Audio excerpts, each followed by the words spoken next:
welcome back to another review. So, I started reviewing the Simpsons Treehouse of Horror episodes last October, and I had totally meant to go through doing one a day all month, and it was gonna add up to exactly the right number of episodes to go all month, and have one for every single day. And then the whole Etsy drama happened, and then I started working in, that kind of went out the window really dang quick. So, I kind of dropped the ball on it, and I meant to just pick it up this October like nothing ever happened, and we're a week in and I'm just now getting back to it. Life happens. So, we are starting right back in with the Treehouse of Horror episode 8. So this was in season 9. And it had the segments, the Omega Man, which was like a parody of the Omega Man. Admittedly, I am not familiar with the source material on that one, so I'm not sure if it really stayed true to it or not. I have no idea. There was Fly versus Fly, which was after The Fly. And Easy Bake Coven, which was after The Crucible, which I read in high school, so that one I'm very well acquainted with the source material on. So, the Omega Man, basically, I think it was like Mayor Quimby or somebody said something to offend the French, and pissed them off so badly that they sent basically a nuclear bomb or something, or an atomic bomb, at Springfield, and pretty well wiped out everybody. Except Homer had just bought a freaking bomb shelter. Because he could. Because he was at, like, the military supply store and just felt like buying a bomb shelter, because why not? Pre-made and everything.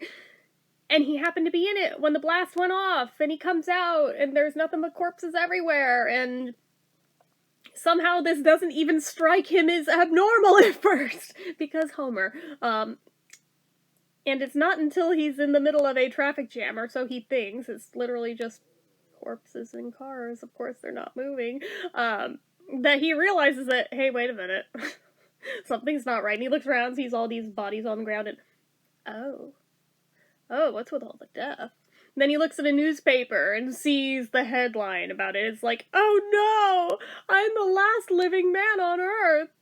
Poor little Bart, poor little Lisa, poor little Marge, and the rest of them. And then he decides he's just gonna go live his best life with no one else around to bother him. And he does about as you would imagine Homer would. And it's not until he's dancing naked to War What Is It Good For in the middle of the church that, oh, apparently not everybody was wiped out. We've got mutants on our hands, and they want to wipe out anybody who had been a survivor that was unaffected. And as far as they can tell, all that's left is Homer, so time to go eat his flesh. So, you know, there's a whole big chase scene, da-da-da-da-da. He runs home, and, oh, his family is perfectly intact, and not mutants. All the lead paint on the walls perfectly protected them from the blast, apparently.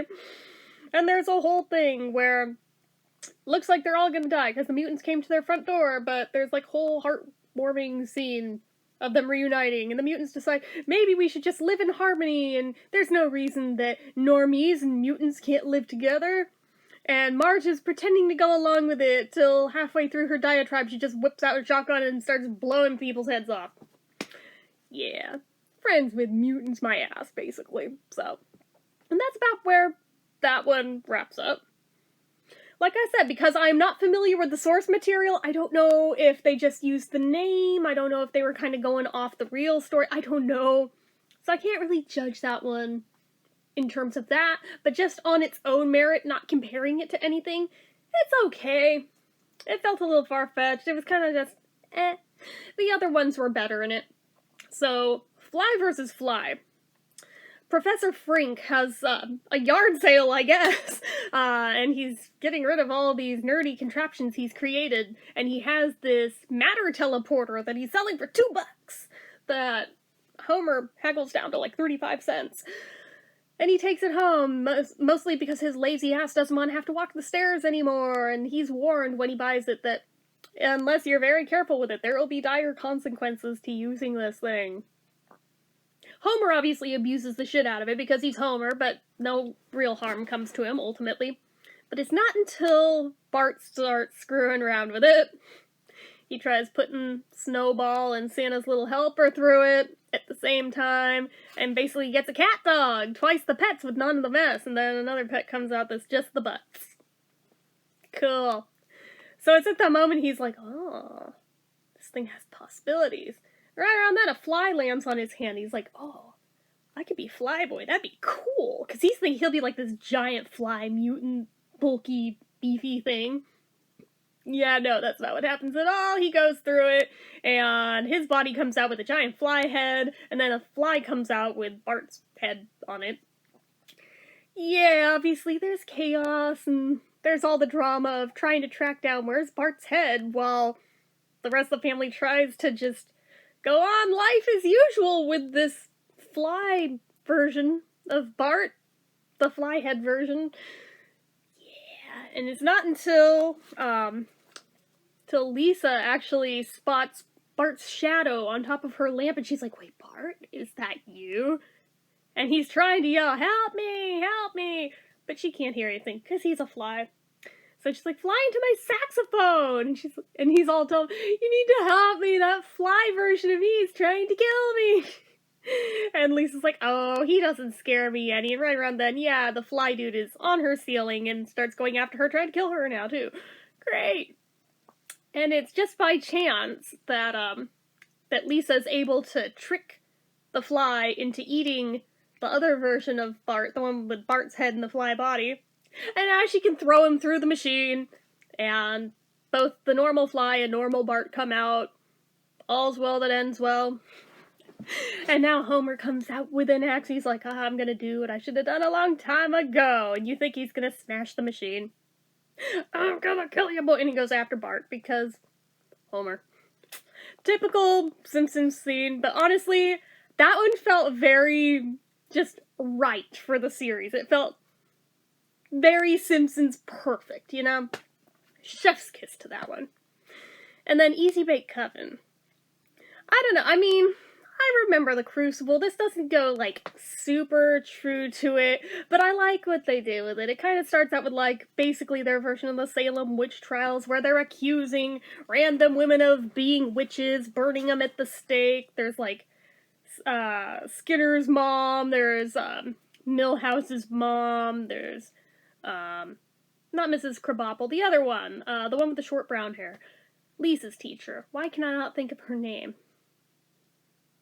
I'm blanking so hard right now. It's like, all I can think of is, my 6th grade teacher that character always reminded me of, but that's not her name, so it doesn't matter, They were the ones being burned at the stake, and then they're like, cool, so who are we gonna accuse now? And they're just randomly throwing out names, and Marge tries to defend, why are we doing this? This witch hunt is getting crazy, da-da-da-da-da-da.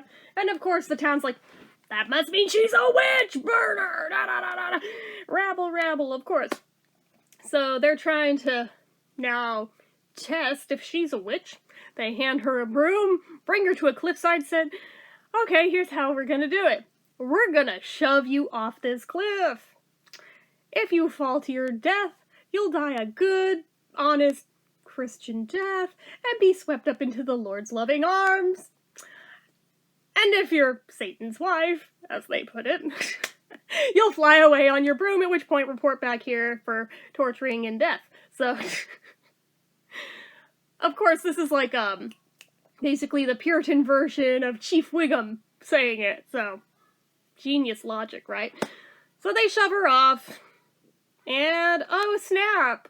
Turns out she's a witch! And she flies away. But not before wreaking some havoc on some of the villagers first.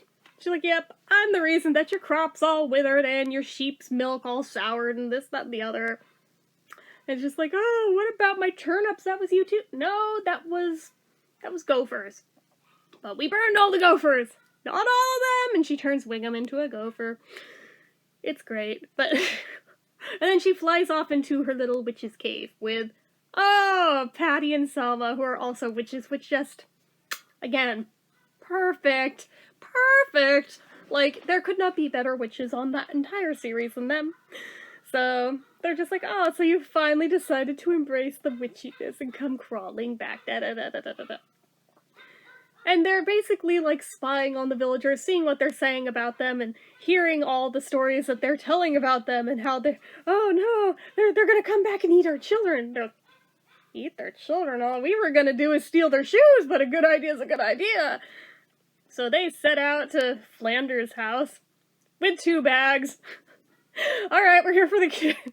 And the boys literally just walk into the bags like it's no big deal. Don't blame yourself, Maddie. It's not your fault. Like, it's so sad. But, and Mrs. Flanders is just like, but wait, wouldn't you rather eat these gingerbread children instead? And they nibble the cookies and, and drop the bags for the kids. Yeah, these are way better. And hence the first Halloween was born in the tradition of trick-or-treating, or so the episode goes anyway. But I don't know, I thought it was a fun twist to the Crucible.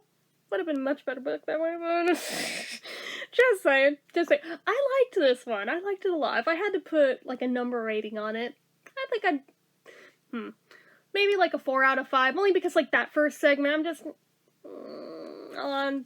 but the rest of it's pretty solid. I like it. I'm eager to see what they did with Treehouse of Horror number 9 now.